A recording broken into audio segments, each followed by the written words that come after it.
Saat saya ditanya, saya mau cerita apa Selasa pagi ini, luncurlah intuisi saya seperti yang saya tampilkan di layar. Saat tidak menyukai sesuatu, ubahlah pikiranmu. Saat tidak menyukai sesuatu, ubahlah pikiranmu. Jadi judul ini memberikan isyarat bahwa ketidaksukaan itu sebetulnya bukan di luar. Ketidaksukaan itu sumbernya di dalam diri kita sendiri. Jadi kalau begitu, bisakah kita mengubah sesuatu yang kita tidak sukai menjadi disukai? Mudah sekali. Dan cara merubahnya tidak usah keluar. Cara merubahnya adalah ke dalam. Karena kita sadar bahwa sesungguhnya ketidaksukaan itu berasal dari pikiran kita sendiri. Dan kita punya kuasa untuk mengendalikan pikiran kita. Kita punya kuasa untuk mengubah sudut pandang pikiran kita. Kita punya kuasa untuk mengubah mindset pikiran kita.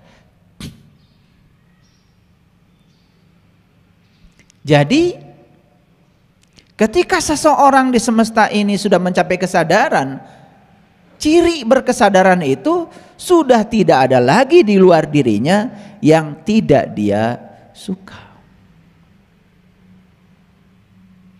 Itu sebabnya saya ingin menyampaikan satu ayat dalam Al-Quran yang sangat saya kagumi, yaitu Quran surat Al-Baqarah surat kedua ayat 216. Diawali dengan pernyataan yang sangat luar biasa, kutiba alaikumul qital. Diwajibkan kepada kamu sekalian qital. Qital itu berperang. Apa yang kita lakukan selama ini ketika mendengar kata perang? Kata perang ini sering diterjemahkan keliru. Masa iya Allah yang Maha Pengasih, Allah yang Maha Penyayang menyuruh hamba-hambanya untuk berperang? Dan banyak sekali perang di semesta ini, perang saudara. Betul? Saya tidak usah menyebutnya. Kita bisa melihat contoh-contohnya. Konflik kebanyakan itu dengan saudara. Konflik kebanyakan tidak pernah dengan yang jauh, dengan yang terdekat. Pertanyaan saya, mungkinkah Allah yang Maha Pengasih, yang Maha Penyayang, sumbernya cinta, menyuruh kita untuk berperang? Dan perang yang dimaksud adalah perang seperti yang ada di kepala kita. Melakukan agresi, membunuh, menyerang sesuatu yang disebut berbeda oleh kita. Mungkin enggak? Kalau itu tidak mungkin, maka kita perlu waspada. Kalimat perang di sini itu perang apa sesungguhnya? Itulah pentingnya kita mengkaji sesuatu itu secara integrated, secara integral. Jangan mengkaji sesuatu secara parsial. Bahayanya ayat ini karena diwajibkan berperang, dan perang yang dimaksud adalah yang ada di otak kita, yang diajarkan oleh lingkungan kita. Perang yang dilakukan adalah melawan sesuatu di luar diri kita yang dianggap berbeda oleh kita, yang tidak kita suka. Makanya perang melawan keyakinan yang berbeda, perang melawan tujuan politik yang berbeda, perang melawan ideologi yang berbeda, itu sudah terus-menerus terjadi. Dan itu dianggap legal. Dan siapapun yang bisa membunuh orang lain atas nama ideologinya sendiri dan dia bisa melumpuhkannya, itu dianggap sebagai pahlawan. Dan hari ini saya akan berbicara sedikit agak dalam tentang ini.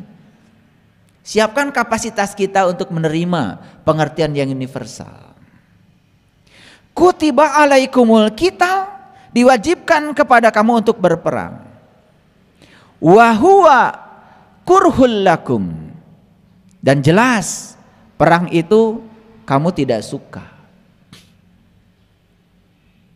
Diwajibkan untuk berperang padahal kita tidak suka berperang. Masa iya Allah mewajibkan sesuatu yang kita sendiri tidak suka? Betul?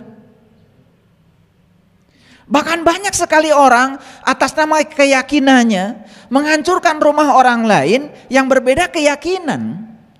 Dan dia mengacung-acungkan tangan ke atas seakan-akan dia pahlawan, seakan-akan dia membunuh orang lain, membakar rumah orang lain yang berbeda keyakinan dengan dia. Dia pahlawan. Siapa yang mengangkat dia pahlawan? Egonya, kebodohannya, ketololnya sendiri sebetulnya, yang tidak sadar dengan asal usul dirinya.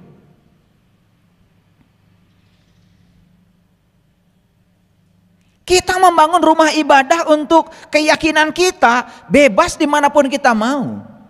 Ketika ada orang lain yang berbeda keyakinan dengan kita, mau membangun rumah ibadah yang sama, dihalang-halangi, bahkan tidak boleh. Apa perang semacam itu? Ini salah kaprah. Lalu kita telah melanggar hak asasi manusia dan menutup kebebasan orang lain untuk menumpahkan kebebasan dirinya. Makanya itulah bahayanya ketika agama dilembagakan. Makanya para nabi, para rasul, para sunan, para wali, sebetulnya jujur mereka tuh tidak pernah mendirikan agama apapun.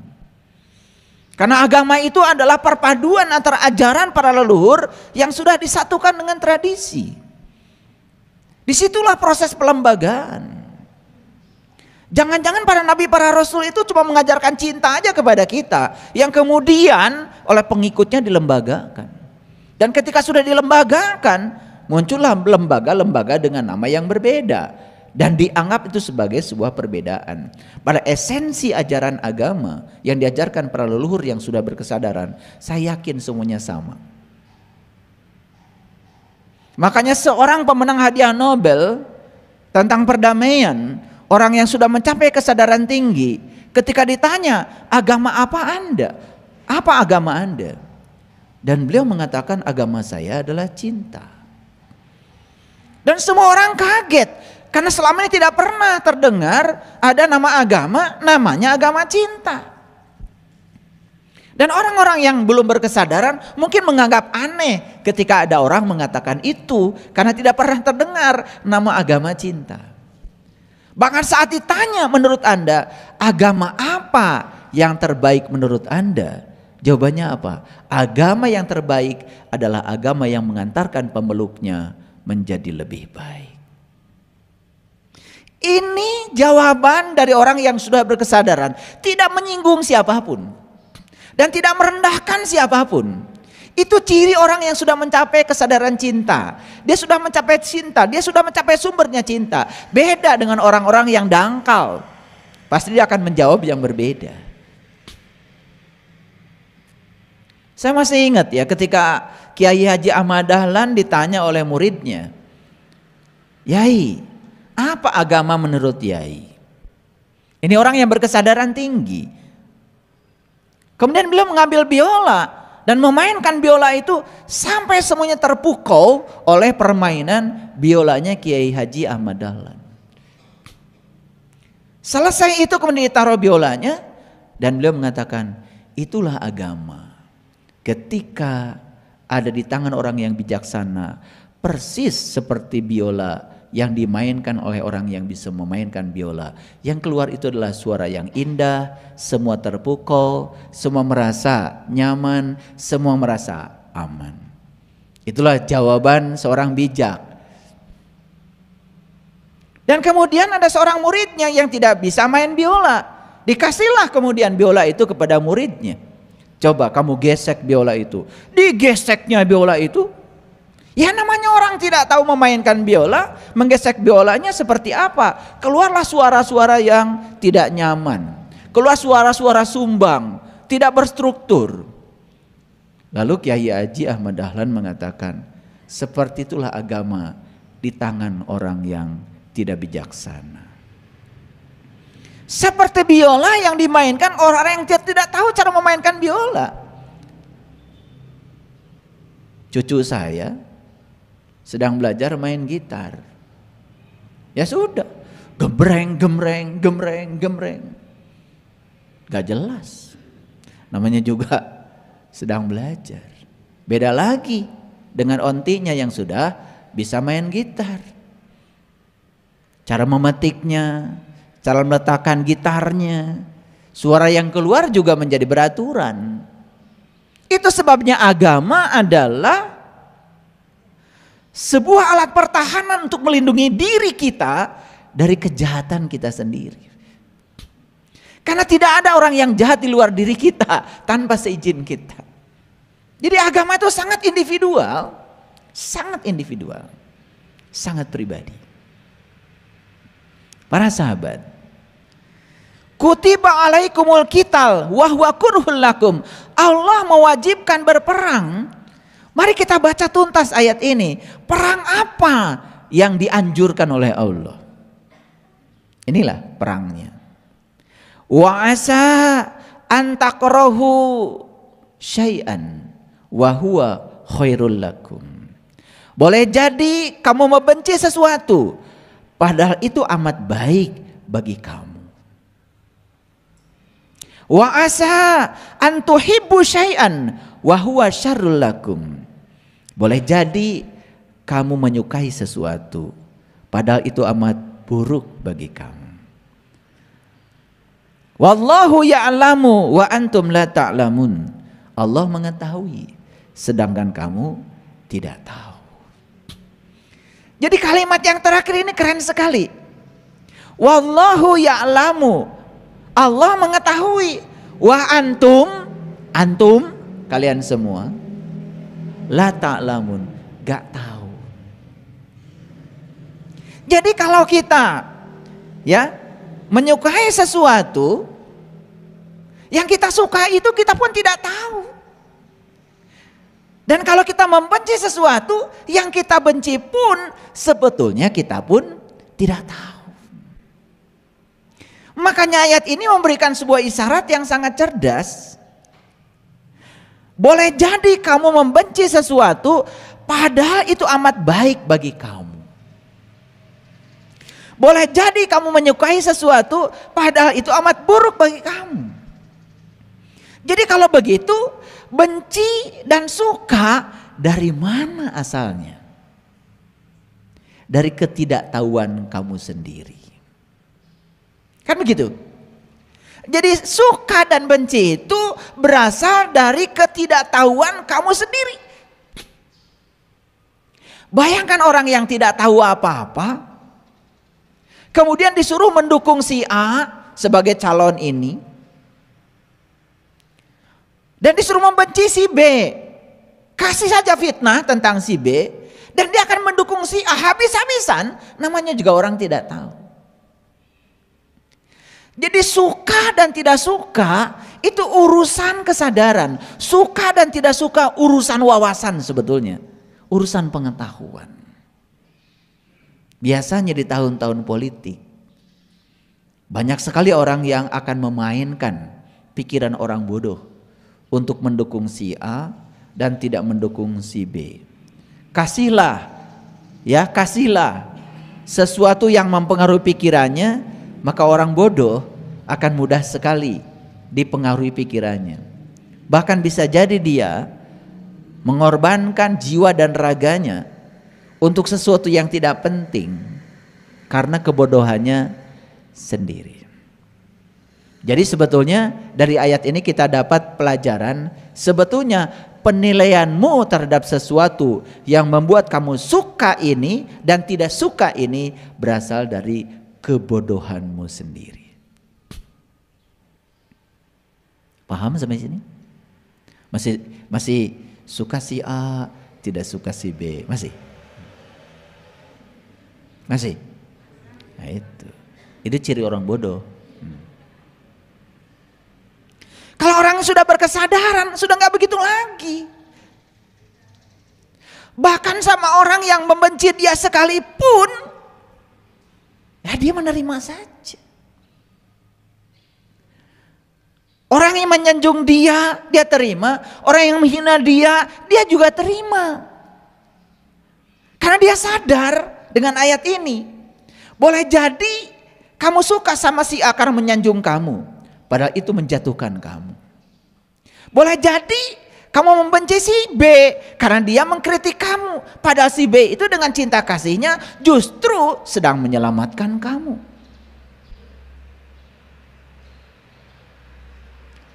Paham?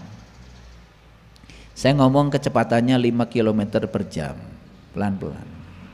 Pelan-pelan. Karena ayat ini berat. Berat ya. Apalagi kalau kita sudah banyak konflik dengan pikiran kita sendiri.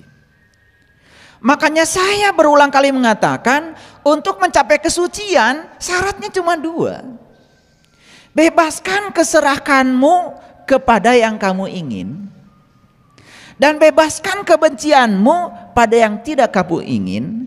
Karena yang kamu ingin dengan yang tidak kamu ingin datang pada diri kamu, itu baik-baik saja sebetulnya untuk kebaikan kamu. Bahkan temporary saya membuat judul kajian, satu-satunya sumber penderitaan, satu-satunya sumber kesadaran manusia adalah penderitaannya sendiri. Silakan dilihat kembali ya. Di YouTube yang terakhir saya memberikan sebuah kajian ya, bahwa penderitaan adalah satu-satunya sumber kesadaran. Dan penderitaan itu pasti tidak disukai. Dan penderitaan itu pasti ditolak kehadirannya, bukan? Padahal siapa jadi itu baik bagi kamu untuk meningkatkan kesadaranmu. Jarang di kelas spiritual orang-orang yang sedang berjaya. Justru di kelas spiritual itu 99,99% orang-orang yang sedang mengalami banyak hal dalam hidupnya yang dia tidak suka. Ya seperti kalian.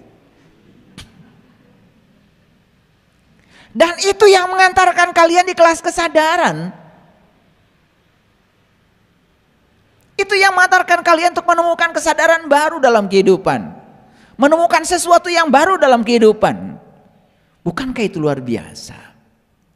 Boleh jadi itu kamu benci, tapi itu amat baik bagi kamu.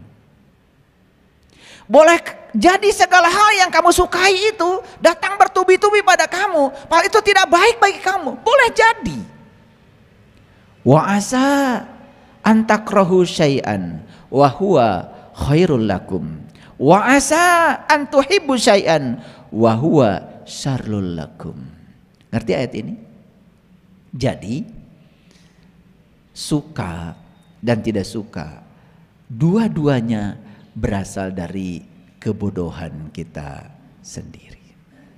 Jadi kalau hari ini kita masih suka ini, tidak suka itu, bodoh.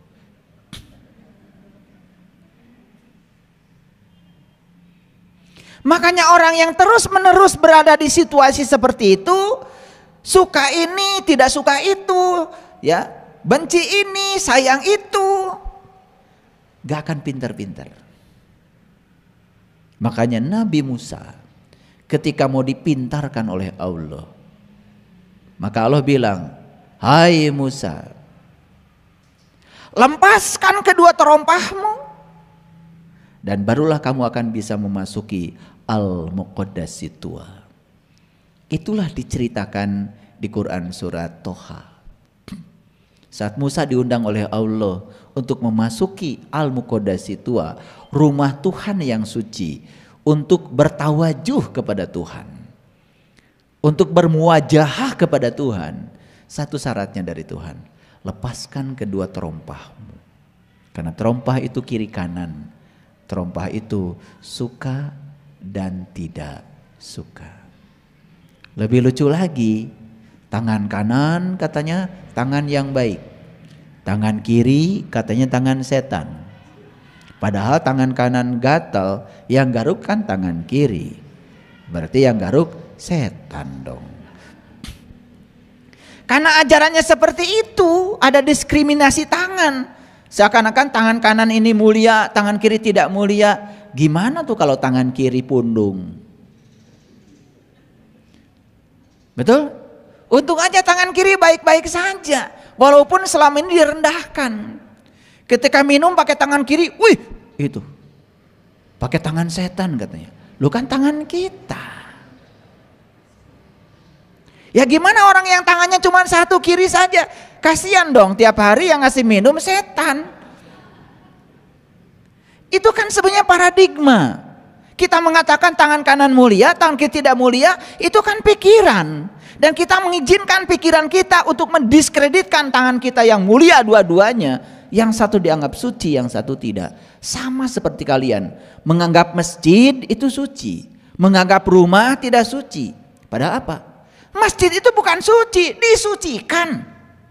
Oleh siapa? Lah oleh kalian sendiri. Rumah tidak disucikan oleh siapa?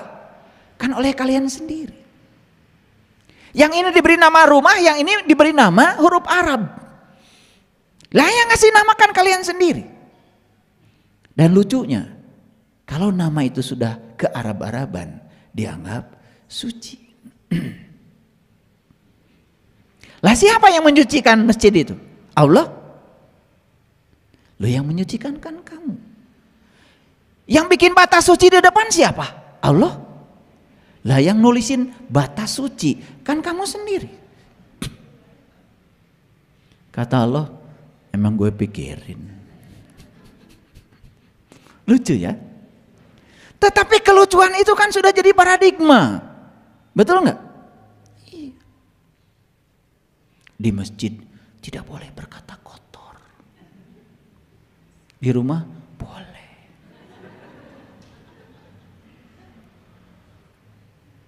Di masjid gak boleh ngomongin orang. Di rumah boleh. Itulah gara-gara batas suci. Karena dibatasi kesuciannya oleh kamu sendiri.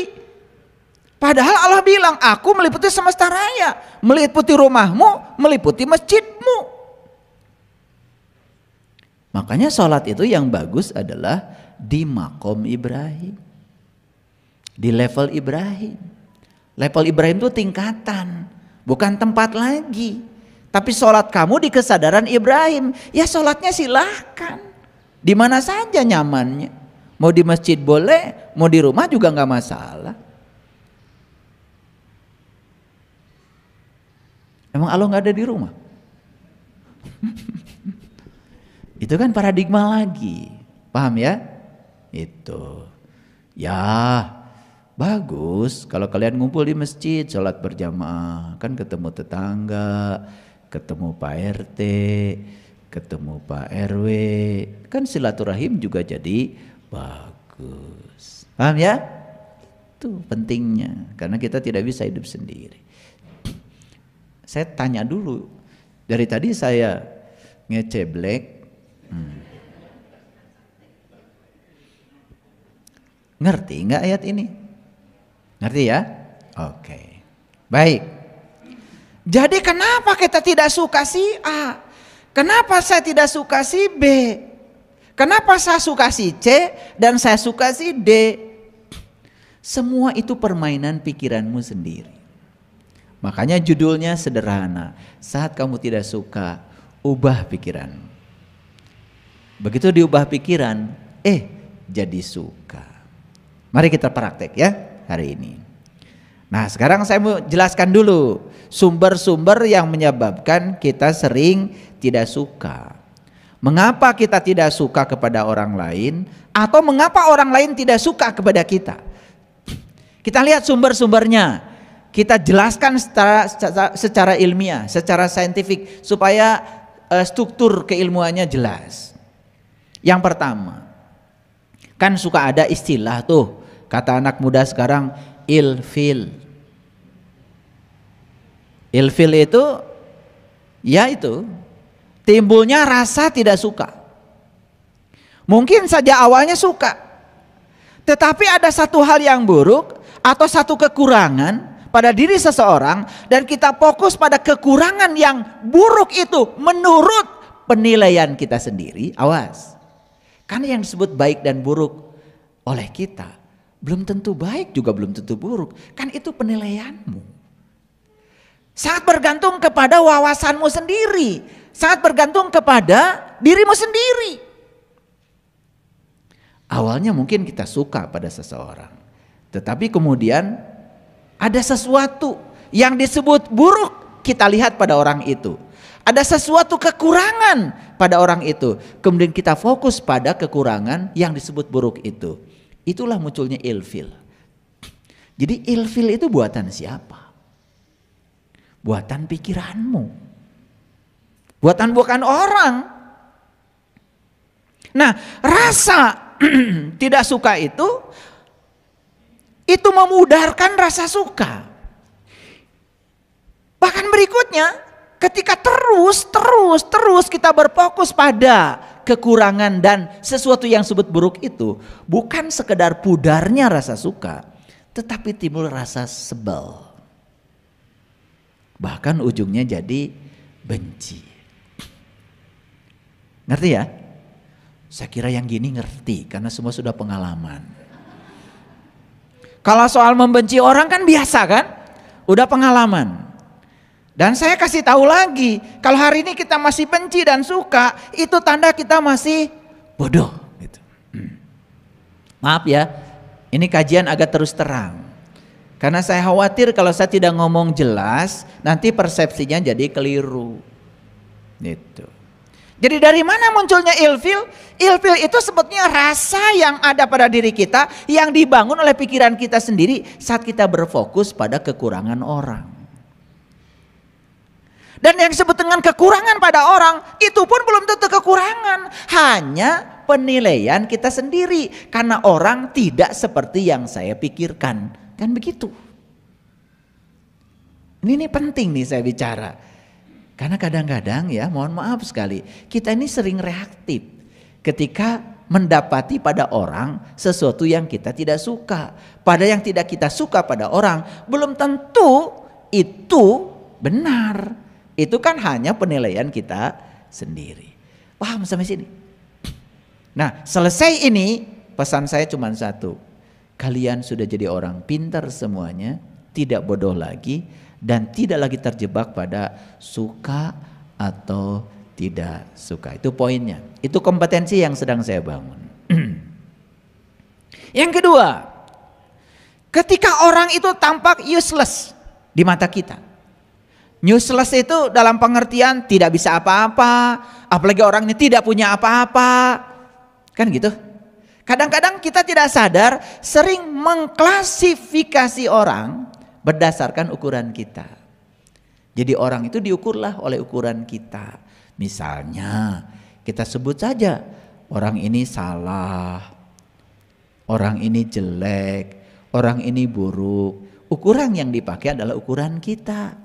Padahal bagusnya kan ukur orang dengan ukuran orang. Ketika orang diukur oleh ukuran dia, kan tidak mungkin orang itu menjadi buruk. Ikan diukur oleh monyet. Ya kata monyet, kamu idiot, kata monyet. Karena ikan gak bisa memanjat. Ya kata ikan juga, lu juga lebih idiot dari gue. Apa alasanmu? Karena kamu gak bisa berenang. Padahal ikan jeniusnya berenang, monyet jeniusnya memanjat. Ketika salah ukur, kan jadi hasil ukur salah. Coba mau ngukur panjang meja pakai stopwatch.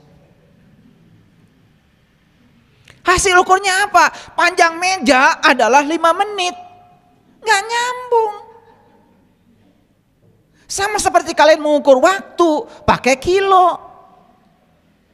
Berapa banyak waktu yang digunakan untuk kajian?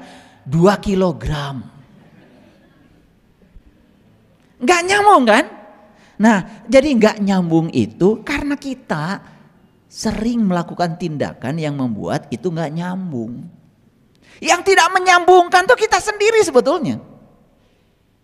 Coba sekarang, ukur anak dengan ukuran anak. Jangan ngukur anak dengan ukuranmu sebagai orang tua. Kan anak belum pernah jadi orang tua. Kadang-kadang kita sering keceplosan. Kamu yang gitu aja gak bisa. Kita ngomong gitu pada anak. Adil gak? Itu menimbulkan ketidaksukaan. Yang ketiga, kan kita sering bilang, saya mah kalau sama dia mah gak nyambung. Tidak sefrekuensi. Gaya.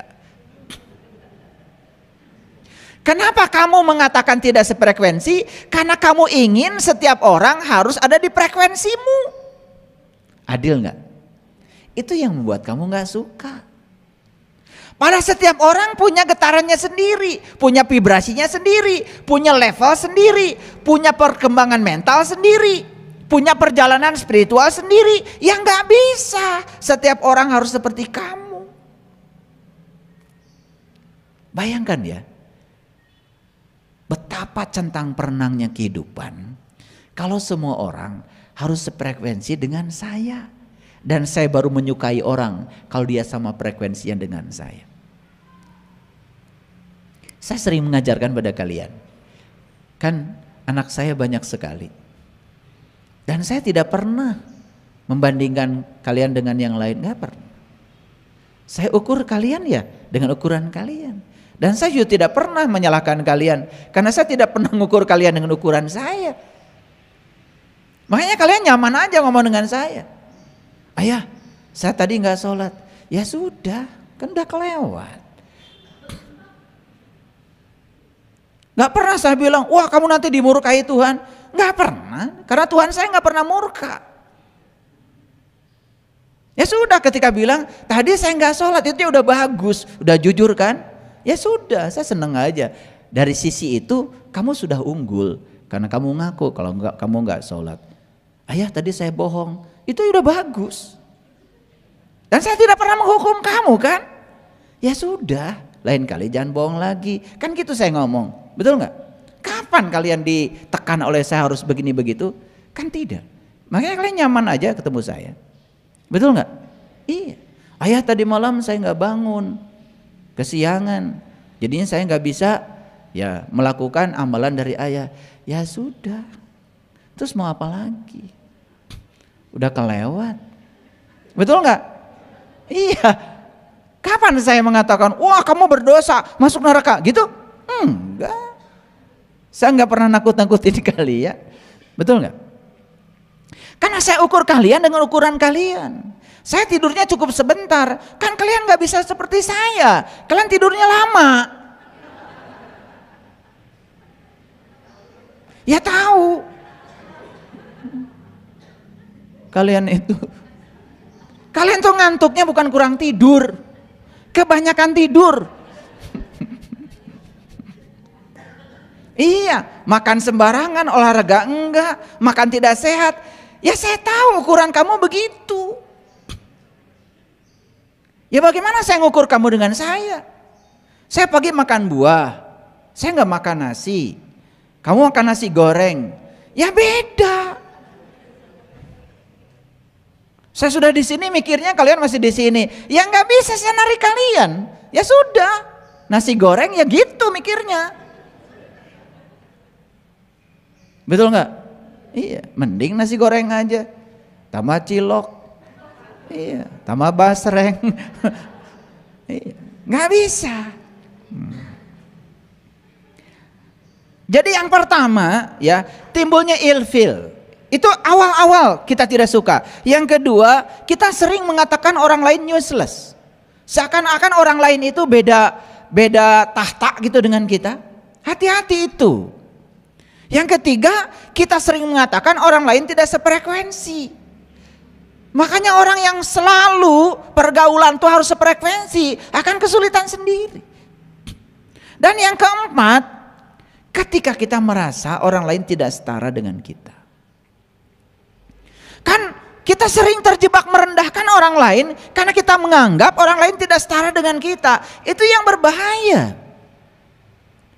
Yang kelima, mungkin saja kita pernah tersakiti oleh orang lain. Dan kemudian rasa sakit itu dari masa lalu kau simpan dalam-dalam di alam bawah sadarmu. Sehingga ketika disebut nama itu, baru-baru ketemu, sudah sakit.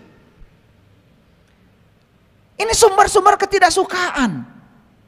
Dan jujur kalau saya mengatakan ini semua, kalian akan mengatakan yes. Gak bisa membantah.